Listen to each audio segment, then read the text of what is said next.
class. So today I'm going to talk to you a little bit about Wikipedia. I know a lot of teachers will tell you don't ever go onto Wikipedia, right? But I'm the opposite. I always tell my students Wikipedia should be the first step, first thing that you should go onto.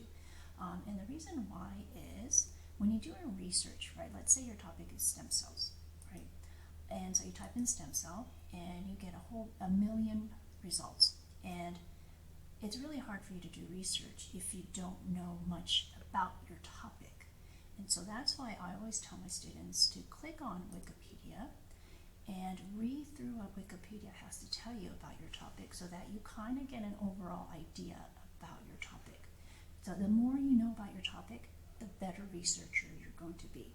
And so Wikipedia does a really great job of giving you background information like history, properties, right? It even gives you subtopics about stem cells.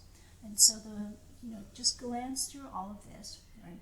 And Wikipedia can even help you narrow down your research, because let's say you're doing a research paper on stem cells, but stem cells is just way too big. You can write a whole textbook on stem cells, but that's not what you want to do for your research paper, right? You only have a certain amount of pages to write your research.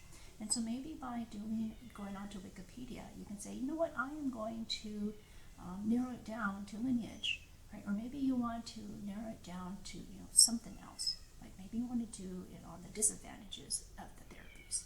Okay?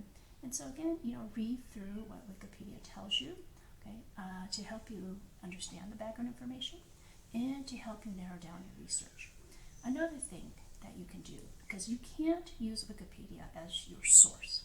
When you're writing your essay, right, I should never see you do an in-text citation that says, oh, I got this from Wikipedia, right? But what you can use is the references that they used to write the Wikipedia page. So for example, read through the references, okay? And remember, you do want PDF files, right? Because PDF files has page numbers. And so just by looking at it, right, I see this word that says PDF. And take a look at the title. So let's click on that and see what happens. And so here is the article that someone used to help them write the Wikipedia page. And as you can see, here is the author, right? So we have the author's name.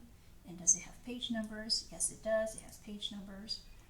And so is this a credible article? Okay. I think I saw that, yeah, he has a PhD.